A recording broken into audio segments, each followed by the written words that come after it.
다 같이 사도신경으로 8월 11일 수요일 새벽 기도에 하나님 앞에 올려드리겠습니다. 나는 전능하신 아버지 하나님, 천지의 창조주를 믿습니다. 나는 그의 유일하신 아들, 우리 주 예수 그리스도를 믿습니다. 그는 성령으로 잉태되어 동정녀 마리아에게서 나시고 본디오 빌라도에게 고난을 받아 십자가에 못 박혀 죽으시고 장사된 지 사흘 만에 죽은 자 가운데서 다시 살아나셨으며 하늘에 오르시어 전능하신 아버지 하나님 우편에 앉아 계시다가 거기로부터 살아있는 자와 죽은 자를 심판하러 오십니다. 나는 성령을 믿으며 거룩한 공교회와 성도의 교제와 죄를 용서받는 것과 몸의 부활과 영생을 믿습니다. 아멘. 찬송가 430장입니다. 찬송가 430장.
말씀은 사도행전 25장입니다. 사도행전 25장 제가 가지고 있는 성경으로 신약 231면에 있는 사도행전 25장의 하나님의 말씀입니다. 25장 베스도가 부임한 지 3일 후에 가이사랴에서 예루살렘으로 올라가니 대제사장들과 유대인 중 높은 사람들이 바울을 고소할세 베스도의 호의로 바울을 예루살렘을 옮기기를 청하니 이는 길에 매복하였다가 그를 죽이고자 함이더라. 베스도가 대답하여 바울이 가이사랴에 구리된 것과 자기도 멀지 않아 떠나갈 것을 말하고 또 이르되 너희 중 유력한 자들은 나와 함께 내려가서 그 사람에게 만일 옳지 아니한 일이 있거든 고발하라 하니라. 베스도가 그들 가운데서 8일 혹은 10일을 지낸 후 가이사랴로 내려가서 이튿날 재판자리에 앉고 바울을 데려오라 명하니 그가 나오매 예루살렘에서 내려온 유대인들이 둘러서서 여러가지 중대한 사건으로 고발하되 능히 증거를 대지 못한지라. 바울이 변명하여 이르되 유대인의 율법이나 성전이나 가이사에게나 내가 도무지 죄를 범하지 아니하였노라 하니 베스도가 유대인의 마음을 얻고자 하여 바울더러 묻되 내가 예루살렘에 올라가서 이 사건에 대하여 내 앞에서 신문을 받으려느냐. 바울이 이르되 내가 가이사의 재판자리 앞에 섰으니 마땅히 거기서 신문을 받을 것이라. 당신도 잘 아시는 바와 같이 내가 유대인들에게 불의를 행한 일이 없나이다.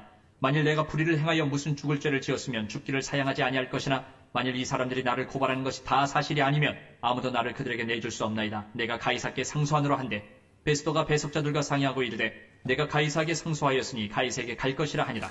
수일 후에 아그리빠 왕과 버니게가 베스도에게 문안하러 가이사랴에 와서 여러 날을 있다니 베스도가 바울의 일로 왕에게 고하여 이르되 벨릭스가 한 사람을 구려하여 두었는데 내가 예루살렘에 있을 때 유대인의 대제사장들과 장로들이 그를 고소하여 정죄하기를 청하기에 내가 대답하되 무릇 피고가 원고들 앞에서 고소 사건에 대하여 변명할 기회가 있기 전에 내주는 것은 로마 사람의 법이 아니라 하였노라. 그러므로 그들이 나와 함께 여기 오매 내가 지체하지 아니하고 이튿날 재판자리에 앉아 명하여 그 사람을 데려왔으나 원고들이 서서 내가 짐작하던 것 같은 악행의 혐의는 하나도 제시하지 아니하고 오직 자기들의 종교와 또는 예수라 하는 이가 죽은 것을 살아있다고 바울이 주장하는 그 일에 관한 문제로 고발하는 것뿐이라. 내가 이 일에 대하여 어떻게 심리하려는지 몰라서 바울에게 묻되 예루살렘에 올라가서 이 일의 신문을 받으려니 한즉 바울은 황제의 판결을 받도록 자기를 지켜주기를 호소하므로 내가 그를 가이사에게 보내기까지 지켜두라 명하였노라 하니 아그리빠가 베스도에게 이르되 나도 이 사람의 말을 듣고자 하노라. 베스도가 이르되 내일 들으시리이다 하더라. 이튿날 아그리빠와 버니게가 크게 위엄을 갖추고 와서 천부장들과 시중이 높은 사람들과 함께 접견 장소에 들어오고 베스도의 명으로 바울을 데려오니 베스도가 말하되 아그리빠 왕과 여기 같이 있는 여러분이여 당신들이 보는 이 사람은 유대의 모든 무리가 크게 외치되 살려두지 못할 사람이라고 하여 예루살렘에서와 여기서도 내게 청원하였으나 내가 살피건대 죽일 죄를 범한 일이 없다이다. 그러나 그가 황제에게 상소한 거로 보내기로 결정하였나이다. 그에 대해 황제께 확실한 사실을 아릴 것이 없으므로 신문한 후 상소할 자료가 있을까 하여 당신들 앞 특히 아그리빠 왕 당신 앞에 그를 내세웠나이다. 그 죄목도 밝히지 아니하고 죄수를 보내는 것이 무리한 일인 줄 아나이다 하였더라. 네, 연일 계속되고 있는 말씀에서 지금 바울이 완벽하게 죄인으로 이제 인정을 받고 있고 낙인을 찍고 있고 문제는 지금 그가 범한 죄가 뭐냐 죄목 죄명에 대해서 이제 찾아내는 어찌 보면 참 얼토당치 않은 상황이죠. 죄가 있어야지만이 그 죄에 대해서 상응하는 죄인을 낙인을 찍게 되는데 지금은 이제 죄수임을 기정사실로 인정하고 이제 죄를 찾아내는 어찌 보면 굉장히 좀 이상한 상황이 계속이 되고 있습니다. 여기는 이제 그 유대인들의 계속적인 관계가 깔려 있는 것이고 그들의 그 미움과 증오가 오직 이 바울을 무너뜨리고 넘어뜨리려고 하는 그 의도가 분명해 보입니다. 물론 그 유대인들의 관계이기보다는 그 유대인들을 통한 사단의 계획이겠죠. 사단은 하나님의 나라 예수 그리스도의 복음을 넘어뜨리기 위해서 갖은 모략과 정말 방법을 동원하고 있지만 바울 혼자서 이 일들을 감당하고 있는 건 정말 바울이 일당백 같다 생각이 들긴 하지만 역으로 바울 혼자서 어떻게 이 싸움을 싸울 수 있었겠습니까? 불가능한 것이죠. 바울 뒤에 계신 그분 예수 그리스도 그분이 그 바울을 지키고 계셨을 때 정말 천만인이 에워싸 진친다 할지라도 그를 넘어뜨릴 수 없었던 이 분명한 한 가지 사실을 우리가 확인해 보게 되면 오늘도 우리가 누구에 의해서 붙잡힌 바 되고 있는 것인가 나를 붙들고 계신 분이 누구이신 것인가를 다시금 생각해 보게 되고요. 성도는 그렇습니다. 성도는 그리스도에 붙잡힌 바 된 것이고 그분의 뜻 가운데 매일매일 살아가는 것이 저와 여러분일진데 바울이 분명히 지금 위축되고 소극적인 반응일 수 있는 상황이지만 전혀 그가 마음에 이렇게 요동하거나 흔들리지 않고 꿋꿋이 자신의 본분을 다하고 있는 것은 바울의 위대함이기보다는 바울을 붙들고 계시는 하나님의 권세와 능력이 얼마나 크신 것인가를 우리에게 새삼 확인시켜 주는 부분입니다. 오늘 말씀에서 이제 벨릭스 총독 이후에 베스도 총독이 새로운 총독으로 부임하게 되고 그 재판 사건을 그가 다시금 맡게 됩니다. 이제 그 상황 가운데 이제 새 총독 베스토에게 유대인들이 바울을 좀 예루살렘으로 이송해 달라고 하는 요청을 하게 됩니다. 물론 충분히 그들의 음모는 우리가 파악이 되죠. 아마 이 가이사랴에서 예루살렘으로 옮기는 과정에서 매복했다가 또 바울을 죽이려고 하는 그들의 의도는 분명해 보입니다. 그래서 3절에 베스도의 호의로 바울을 예루살렘으로 옮기기를 청하니 이는 길에 매복하였다가 그를 죽이고자 함이더라. 참 집요하죠. 그들의 생각과 마음을 단념할 생각 자체가 없습니다. 끝까지 끝장을 봐야겠다. 바울을 죽여야만 직성이 풀리겠다라고 하는 그들의 집요한 의지를 우리가 엿볼 수 있습니다. 그러나 베스도가 이 가이사랴에서 바울을 내가 재판을 하겠다라고 그가 대답을 하게 됩니다. 4절에 베스도가 대답하여 바울이 가이사랴에 구류된 것과 자기도 멀지 않아 떠나갈 것을 말하고 또 이르되 너희 중 유력한 자들은 나와 함께 내려가서 그 사람에게 만일 옳지 아니한 일이 있거든 고발하라 하니라. 즉 이 가이사랴에서 재판을 진행하겠다라고 베스도가 자신의 의지를 분명하게 단호하게 얘기합니다. 가이사랴 총독 재판정에서 이제 유대인들이 바울을 다시금 고소하게 됩니다. 뭐 고소의 내용은 우리가 그렇게 뭐 새로운 것도 아닙니다. 새로운 사실이나 증거를 갖고 온 것이 아님에도 불구하고 여러 그냥 심증밖에 없는, 어찌 보면 그들의 억측 과장에 의한 얘기들이 계속되고 있습니다. 실전을 보시게 되면 그가 나오매 예루살렘에서 내려온 유대인들을 둘러서서 여러 가지 중대한 사건으로 고발을 했지만 뭐예요?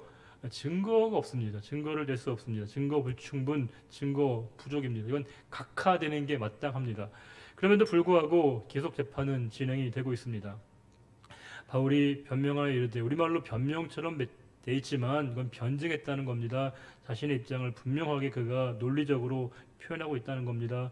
내가 도무지 죄를 범하지 않았습니다. 나는 무죄입니다. 라고 바울이 자신의 분명한 입장을 이렇게 개진하게 됩니다.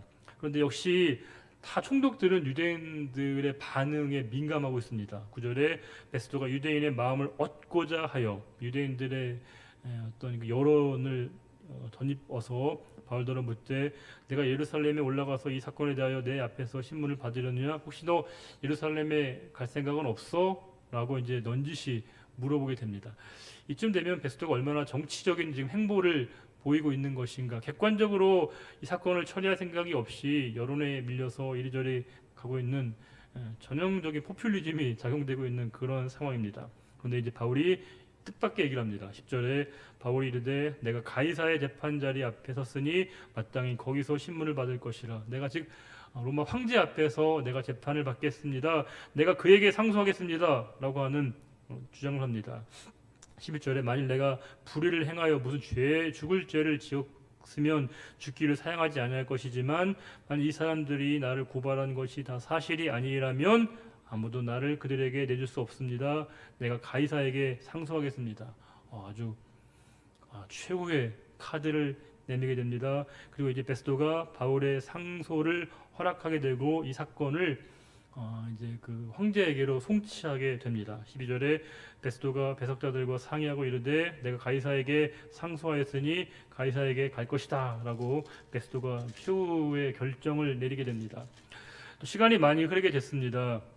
사람들의 이제 수일 후에 아그리빠 왕 또 버니게가 베스도에게 문안하러 가이사랴에 왔는데, 이 사람들도 지금 이 재판이 되게 흥미진진한 거예요. 바울에게 이제 생사가 걸린 문제인데 그들에게 굉장히 흥미거리고 막 사람들이 이런저런 얘기했겠죠. 지금 이런 재판이 진행되고 있대. 모든 사람들의 관심을 끌고 있는 최고의 빅 뉴스였던 겁니다. 그 사람들이 거기 관심을 갖고 있고, 거기에 아그리빠 왕과 버니게도 거기에 대해서 관심을 표명하게 됩니다. 이에 대해서 이제 베스도가 바울 이 송사건에 대해서 아그리빠 왕에게 자문을 요청을 하게 됩니다. 20절과 21절 보시게 되면, 내가 이 일에 대하여 어떻게 심리하는지 몰라서 바울에게 묻되 예루살렘에 올라가서 이 일의 신문을 받으려느냐 한즉, 바울은 황제의 판결을 받도록 자기를 지켜주기를 호소하므로 내가 그를 가이사에게 보내기까지 지켜두라 명하였노라. 즉 이제 아그리빠 왕에게 문의하고 난 다음에 그 바울은 여기서 그냥 재판을 받겠다고 합니다. 그리고 또 그가 이제 황제에게 재판을 받겠다고 해서 내가 지금 그를 여기까지 이렇게 가둬두고 있습니다. 그를 이제 구류시키고 있습니다라고 얘기한 겁니다. 22절에 아그리빠 왕이, 그럼 나도 그러면 그가 뭐라고 하는지 좀 궁금합니다. 도대체 바울이 뭐라고 하는지 나도 좀 한번 듣고 싶습니다라고 하는 의사를 표현하고, 베스도가 이에 대해서 이제 청문회를 소집을 하게 됩니다. 22절에 아그리빠가 베스도에게 이르되, 나도 이 사람의 말을 듣고자 하노라. 베스도가 이르되, 내일 들으시리다 하더라. 내일 드디어 청문회가 열리게 돼서 바울이 이제 아그리빠 왕에게 자신의 입장을 이렇게 개진할 수 있는 기회. 사실은 아그리빠 왕의 관심의 표면 때문에 이루어진 일이지만 다시금 바울이 자신의 믿음의 증거를 공적으로 표현할 수 있는 또 다른 기회가 주어지게 된 것입니다. 23절에 이튿날 아그리빠와 버니게가 크게 위험을 갖추고 와서 천부장들과 시중에 높은 사람들과 함께 접견 장소에 들어오고 베스도의 명으로 바울을 데려오니, 아마 바울은 가장 아주 미천한 자리에 있었을 것이고 정말 상층부에 정말 그 권력의 정점에 있는 모든 사람들이 바울을 이렇게 위에서 내려보고 있습니다. 아마 날카로운 시선으로 바울을 아마 이렇게 보지 않았을까 싶습니다. 일부러 의도적으로 높은 장소를 계속 언급한 것은, 높은 사람들을 언급하고 있는 것은 그건 굉장히 다분히 저는 이제 성경 기자의 의도가 있다고 봅니다. 그들이 이제 세속적인 관점에서 볼 때는 그들이 높은 자리에 있고 바울보다 더 위에 있는 것 같지만, 바울은 사람들의 시각에 볼 때 높은 자리에 있는 사람들이 아니라 그 더 높은 곳에 계신 하나님에게 그가 시선을 맞추고 있었기에 그 사람들이 전혀 바울을 두렵게 하거나 위축시키지 못했다라고 하는 것을 우리들에게 이렇게 암시해 주는 말씀으로 우리가 이해할 수 있습니다. 24절에 베스도가 이제 아그리빠 및 청중들에게 이 청문회의 배경과 목적을 설명하는 부분이 있습니다. 베스도가 말하되, 아그리빠 왕과 여기 같이 있는 여러분이요, 당신들이 보는 이 사람은 유대 모든 무리가, 모든 사람들이 다 이 바울을 죽이려고 한다는 겁니다. 크게 외치되 살려두지 못할 사람이라고 청하여, 즉 바울은 죽여야 됩니다. 이 예루살렘에서도 그렇고 여기서도 그렇고 다 자기에게 청원했다는 겁니다. 그런데 25절에 내가 살펴본데 그에게 죽을 죄가 없었습니다. 그가 이제 죽일 죄를 범한 일이 없습니다. 그렇지만 그가 황제에게 상소를 했기 때문에 내가 황제에게 이 사건을 송치했습니다라고 하는 겁니다. 그에 대하여 황제께 확실한 사실을 알릴 것이 없으므로 신문한 후 상소할 자료가 있을까 하여 당신들 앞에, 특히 아그리빠 왕 당신 앞에 글을 내었었나이다. 27절이 중요하죠. 그 죄목도 밝히지 않고 죄수를 보내는 것이 무리한 일인 줄 아나이다 하였더라. 다른 말로 하면 뭘까요? 사실은 바울은 죄가 없었습니다. 죄가 없습니다. 당신들이 한번, 나도 찾지 못했는데 당신들이 한번 이 바울의 죄를 찾아보십시오. 애써 사람의 죄를 찾고 있는 그들의 참 회개망측한 모습을 우리가 보면서 바울이 그러면서도 불구하고 전혀 그가 위축되거나 정말 마음에 이렇게 주눅들지 않고 당당하게 위에 계신 하나님, 정말 가장 높은 곳에 계신 그분에게 늘 시선을 고정하고 있었기에 정말 그 모든 사람들, 바울을 제외한 모든 사람들이 다 바울을 죽이려고 하고 있고 바울을 넘어뜨리려고 하고 있지만, 그럼에도 불구하고 그 한 사람 바울의 마음을 그들이 무너뜨리지 못했던 이유는 역시 그 바울의 마음을 주님께서 붙잡아 주고 계시기 있었기 때문에 바울이 흔들리지 않았다는 분명한 사실입니다. 이 사도행전 말씀은 우리들에게 그와 같은 도전을 주고 있습니다.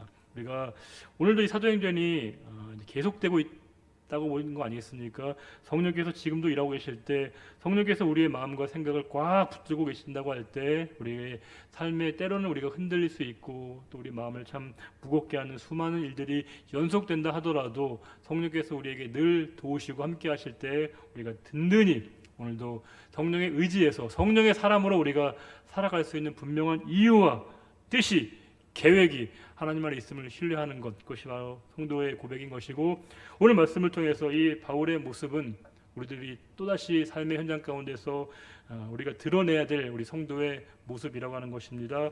오늘도 이 말씀을 통해서 우리에게 도전하게 하시는 하나님의 세미한 음성에 귀를 기울이시는 저 여러분 모두가 되시기를 우리 주님의 이름으로 축원합니다. 기도하겠습니다. 하나님 아버지, 바울이 참으로 그 위기의 순간에도 흔들리지 않고 그 마음이 전혀 요동되지 않았던 것은 그 위에 계신 하나님, 가장 높이 계신 하나님을 보았기에 그의 마음을 주님께서 붙잡아 주셨을 때 마음이 평안했음을 고백합니다. 주님, 우리의 삶의 상황들, 이 코로나 상황이 계속되고 있고 함께 모이지 못하고 나오지 못한 이 어려운 상황들이 계속되고 있습니다. 주께서 속히 이 상황들을 해결해 주시고 정리해 주시고 함께 모여서 예배하며 기도하며 교제할 수 있는 그날을 주시되, 이 상황에도 우리가 눌리지 않고 믿음의 주요 온전케 하시는 예수 그리스도를 언제나 바라보고 오늘도 주님과 함께하는 복된 하루의 삶을 살아가는 우리 모두가 되기를 간절히 바라며, 이제는 우리 주 예수 그리스도의 은혜와 하나님 아버지의 크고 놀라우신 그 사랑과 성령의 내주하심이 오늘도 뜻가운데 말씀 안에 살아가기로 다짐하는 그 거룩한 다짐과 헌신의 고백 위에 이제로부터 영원히 함께 하시기를 간절히 축원하옵나이다.